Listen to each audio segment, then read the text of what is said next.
All right, so I'm excited about today because I'm talking to you about your physical body. And your physical body has a language that it's speaking to you in, but you may not be able to understand that language quite yet, or you haven't become present to it. And I certainly know that there are a few different systems, I guess, or energy systems that I've looked at and studied over time to really get a better understanding of how my physical body tries to talk to me. And so there's a couple of things, I really want to talk to you about your physical body. The chakra system, it's really, you'll see the banner behind me, and this is all about your energy centers. And these energy centers also relate to your emotional state. So pretty much your physical body, if you have ailments, so if your arm's sore versus your legs, your feet, then, there are different emotional things that are related to that. And your physical body is the thing that in present time, it's the only thing in present time that exists in this reality of us. And we know that because if you've ever had the privilege of seeing life being born and then also life passing on and moving on to another realm, you understand that the physical body is the thing that that has us present in this reality. And once the soul leaves the body, then you understand it's just a vessel for us to exist. So I think it was Jim Rohn who said, treat your physical body well because you only get one of them. And that's true. And also I would say listen to your physical body as it's trying to talk to you. Recently, I broke my toe on my right foot. In life, I feel like I haven't been moving forward as much as I would like. And I've felt quite frustrated at that. And when I broke my toe, I was like, wow, here we go. There are two lessons in this. One is to get very grounded. And when I mean grounded, it's really present in your physical body. So stop going into a mental space, and people will know when they're not really grounded or present to their physical reality, because you'll have bruises on your body. You'll be like, I don't know where that came from. I must have walked into a coffee table or walked into a door or whatever. I'm like, oh, there's a bruise there.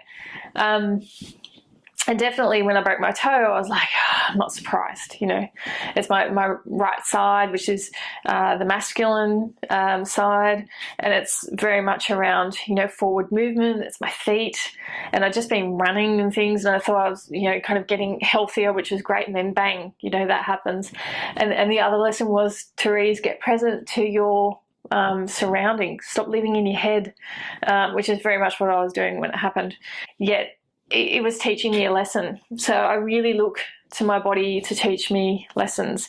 And women will know, as well as men, if you're running 1,000,000 miles an hour, you're going to find that you run yourself down.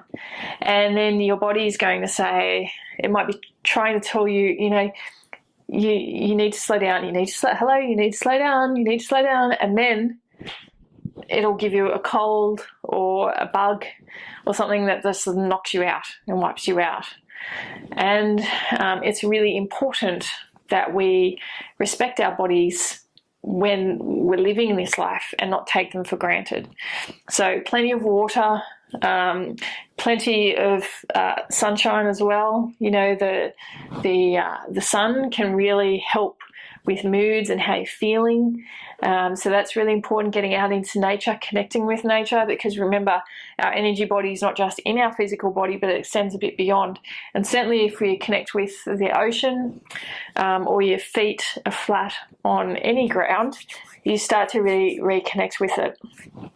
Obviously, because our lives, and if you're in corporate world, or if you're running 1,000,000 miles an hour, with your children, then it's not often that you can just stand still, flat on the ground, barefoot, and really connect with nature. But it can be so rejuvenating, and that's what we feel like when we're on holidays and we go on beach holidays and things. Is like you're out in nature, you're taking the time to do that. You're not under fluorescent lights, and you can really soak everything in.